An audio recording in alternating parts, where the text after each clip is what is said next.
जय जगन्नाथ सांग मैंने आपण मान को स्वागत करुच्ची आउ एक नुआ वीडियो रे दर्शक बंधु आपण मैंने जानिथिबे वर्तमान समय रे ओल्ड कॉइन को नहीं चारियारे प्रचार चली एवं बिक्री मध्य करा जाउची। ए कॉइन को नहीं एवं उड़िया भाई यूट्यूबर भाई माने मध्य पकाउचंती किंतु आम ओडिशा रे एसब को बिक्री हुएन बोलिकी मु आपण मान को आगुथरा कहि दउची। जदि आपण माने बिक्री करिया पे चाहूचंती कॉइन एग्जीबिशन को जाई एठी ही जो वीडियो रे आपण माने देखुचंती से वीडियो रे एठी ही आपण मान को ये ऑफिस माध्यम रे जाई कि बिक्री करिया पे पड़िबो जहा कि थंबनेल ले आपण माने देखिले एड्रेस बहुत दूर दूर को जाई कि बिक्री करिवे जहा कि आमे सेही ऑफिस की कहू कॉइन एग्जीबिशन जहा कि सबु जाको ग्राहक निजर कॉइन को नहीं एटी ही बिक्री करेंगे आउ कौन सी जगह को जाई परिबे नहीं तेणु करके कॉइन लो प्राइस केते पुराना कॉइन होते केते टंका मिलिबो कौन सब डिटेल्स रही आज ये वीडियो रे संपूर्ण कहबी एवं क्यों जगार आपण मन को बिकिबे ताहा मध्य डिटेल्स आपण मन को ए वीडियो माध्यम रे कहबी सेति वीडियो प्रथम सुंदर देखि रखंतु चैनल को नयागर से चैनल सब्सक्राइब करनियंतु कारण आगु को अपडेट एभली नुआ नुआ सबू पाइपर चलतु आम चैनल को नुआ कर आसते गोटे लाइक करेंगे शेयर करेंगे फेसबुक रे देखुले निहाती भाव चैनल टी सब्सक्राइब करेंगे। सांग माने आपण मन को गोटे देखु कॉइन लो अष्टम चिन्ह रही अष्टम चिन्ह एपट साइड इंडिया रही एवं एपटे भारत लिखा अष्टम चारिपटे देखु तार फ्रंट पट कहवा गले 1959 मसीहा एवं एपटे आपण मान को देखंतु गहमर चिन्ह थिबो आउ राउंड रे देखंतु गोटे गोटे दाग थिबो जोटा कि ऊंचा खालर राउंड हो हेतिबो आपण माने 1959 मसीहा तळु गोटे मीट चिन्ह रही एई मीट चिन्ह रे आपण मान को जदि थाए आपण को कॉइन लो ताले आपण या को बिक्री करि पारबे केते टंका बिकिबे नेट जदि कहबा वेट 5 ग्राम होइतिबा दरकार एवं आर साइज 24 mm होइतिबा दरकार एवं तयारी हेची निकेल लो जहा कि मुंबई मीट चिन्ह रही जार प्राइस वर्तमान समय रे 50,000 टंका आर वैल्यूस रखा जाइछि।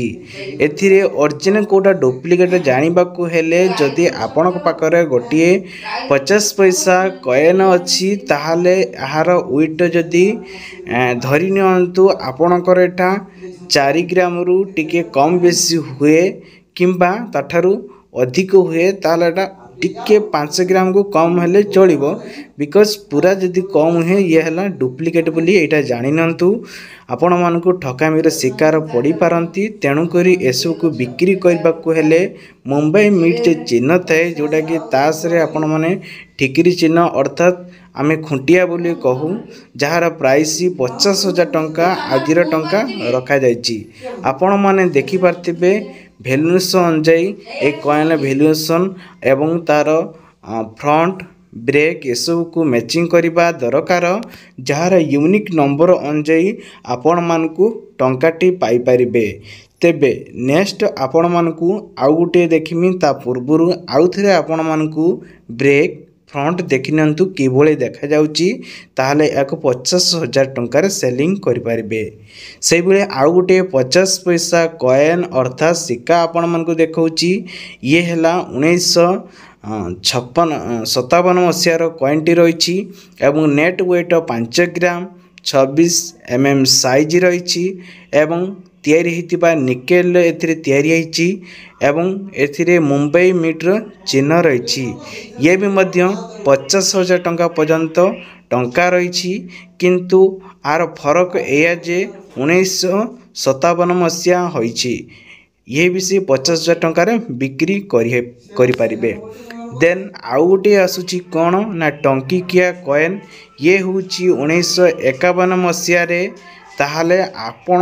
ए कॉइन को प्राय समस्त पाखरे रही थाए आपण माने देखि पारिथिबे देखंतु चारि पाखर डॉट चिन्ह अछि एवं 1 टंकिया लिखा जाइछि एवं गहम चिन्ह अछि 1951 मसीहा तळ गोटे डॉट चिन्ह रही नयाडू मीट चिन्ह रही जहा कि 6 ग्राम रही थाए या को वैल्यूएशन अनुसार आपण मते या को 50,000 टंकार बिक्री करि परिबे जहा आपण मान को मु देखेली तेणु करी ये होची आपनकर ଅଶୋସ୍ତମ ଚିହ୍ନ ଥିବ ଏବଂ ତା ସାମ୍ନା ପଟେ ଦେଖନ୍ତୁ ରୁପିସ୍ ଏବଂ 1991 ମସିହା ହୋଇଥିବା ଦରକାର। ତାହେଲେ ଏହାକୁ ଆପଣମାନେ ବିକ୍ରି କରିପାରିବେ କେତେ ଟଙ୍କାରେ ନା 50,000 ଟଙ୍କାରେ ସେଲିଂ କରିପାରିବେ। ଦେନ୍ ଆଉ ଗୋଟେ ଆପଣ ପାଇଁ ନେଇ ଆସିମି ଯେଉଁଟାକି କଏନ୍ ରହିଛି ଆପଣମାନଙ୍କୁ ଦେଖିବି 2 ଟଙ୍କିଆ କଏନ୍। ତେଣୁକରି ଏଇଭଳି ଯଦି ଆପଣଙ୍କ ପାଖରେ କିଛି ଭାରତ ଲେଖା ହେଇଥିବ ଗହମ ଚୂର୍ଣ୍ଣର କିଛି ଡଟ୍ ଥିବ ତାହେଲେ 50,000 ଟଙ୍କାରେ ବିକ୍ରି କରିପାରିବେ। ତାପରେ ଆଉ ଗୋଟିଏ ଆପଣମାନଙ୍କୁ ଦେଖୁଛି ଦେଖନ୍ତୁ 2 ଟଙ୍କିଆ କଏନ୍। 2 ଟଙ୍କିଆ କଏନ୍ଟି ଇଣ୍ଡିଆ ରୁପିସ୍ ଲେଖା ହେଇଛି, ଭାରତ ରୁପିସ୍ ଲେଖାଯାଇଛି, ଅଶୋସ୍ତମ ଚିହ୍ନ ତାପରେ 2 ଟଙ୍କା ଲେଖାଯାଇଛି। ଏବଂ ଯଦି ଆପଣମାନଙ୍କୁ କହିବି ତାର ଫ୍ରଣ୍ଟ ପଟେ ଦେଖନ୍ତୁ, ଯଦି ଫ୍ରଣ୍ଟ ପଟେ ତାହେଲେ ଦେଖନ୍ତୁ ଏଠି ଦେବହଂସ ଚିତ୍ତରଞ୍ଜନ